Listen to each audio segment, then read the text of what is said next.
Oh, they're heavy. Number one, those are big boys. They're hard to move around. Nobody's been able to do that with a lot of success yet, and it's going to be quite a challenge. They do a lot of schemes over there that makes them very complicated. They got a hell of a good defensive staff, and it's going to be a challenge for us. They're good. How important is it for you not to be one-dimensional? I think it's very important. If we can pull that off, that'd be great. That's the goal. They've got most everybody back now.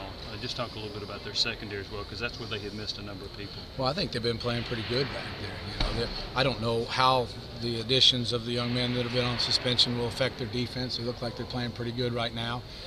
That's something their staff will have to sort out. I think the guys coming back are very good football players, so I'm sure they'll find their way on the field somehow.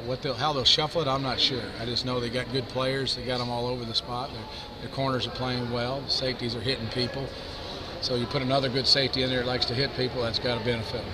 Do you think it's easier or harder to run a no-huddle on the road in a hostile environment? I'll answer that question next Wednesday when we speak. We'll find out. I think, the communication set is, so much is signal-based, as you guys know, and so I don't know. I would like to think there shouldn't be a heck of a lot of difference as we move into the ball game. But obviously, when you got a bunch of people yelling at you and being mean to you, it affects you sometimes. Jim, Georgia's given up over 100 yards a game. Is that one of those misleading stats when you look at them? Are they better against the run? I think so. I think they're a very good rush defense. Very good. I don't know the stat part of it. I know they're heavy across the board. They got playmakers on both levels in their front. No reason why they shouldn't be a fantastic defensive rush defense, and I believe they can be, and they are most of the time. What is it about number 20, Jarvis Jones? His creativity. He's hard to figure out where he's always going to be. He's willing to take a risk to make a play, and all the good ones tend to be able to do that. So he's not a mechanical kid where he's going to be in a 9 technique, he's going to rush upfield. That ain't him. He's just a real good football player. He's willing to take a chance to make a play. Jim, is that defense, are they at the same level as an Alabama and LSU? Certainly so. What's your confidence level with Justin King and that triple option right now? I think it's been doing pretty good. I'm very confident. It don't bother me a bit to put him out there and run those plays. I think Justin's done a good job. I think Justin was similar to several of our kids last week with some ball security issues, which we've been working on. We just got to hold on the ball better. What's the answer to being better in short yardage? Is it the Wildcat package or something else? Well, I guess all I ever know, Jimmy, is to go back to work and just work harder and have more practice at particular plays that you're planning on calling in the game. And to me, that's all. You got to hang your hat somewhere in my position. That's what it is. Let's just go work more reps on the plays we're going to call, and hopefully we'll get better at them. But it is a mindset.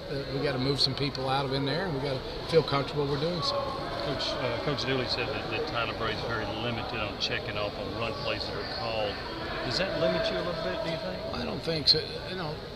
We're going fast right now, so we're not calling a lot of plays that we need to be checking around with. So I don't feel handcuffed at all by that. He also would say that would have been a big step forward for Tyler, for him to be able to put away a team in the fourth quarter like that.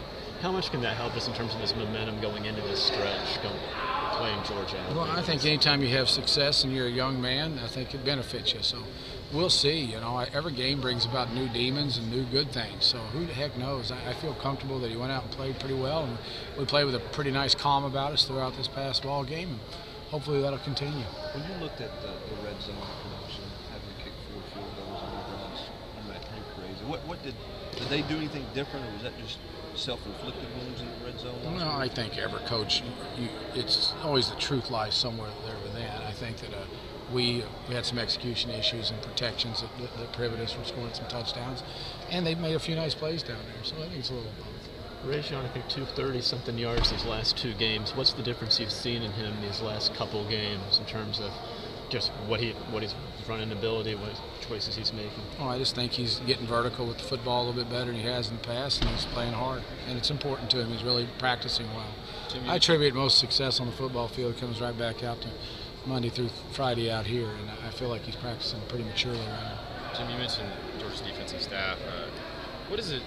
Obviously, SEC defenses have a lot of good players, and that's why they're good. But from a coordinator standpoint, are they, how are they different? From that standpoint, are they different? I don't know. I just think he has a scheme he believes in. He coaches it well. They're seldom out of position. I look for soundness. You say, what's a good football coach? It's not always about your talent level. It's are the players being put in positions to make some plays. In my opinion, they do a wonderful job of that at Georgia. They fly around. The kids play hard every ball game, and they're lined up to be successful.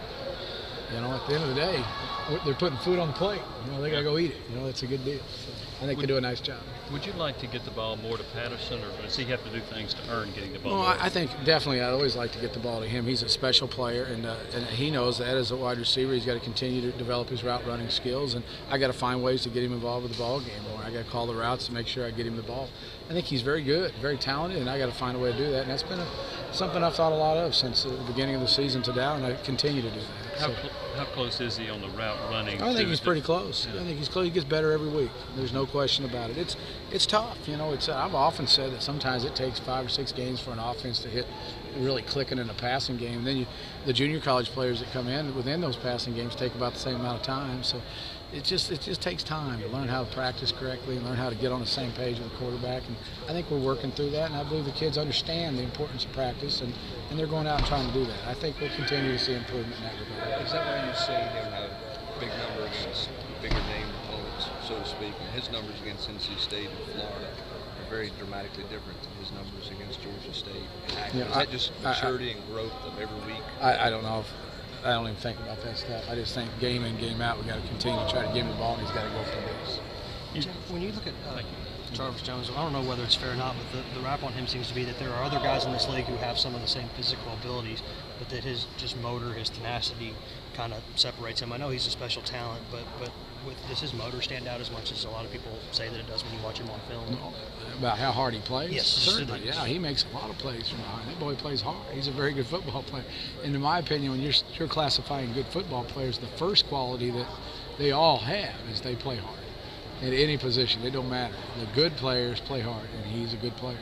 So therefore, he plays hard. kind of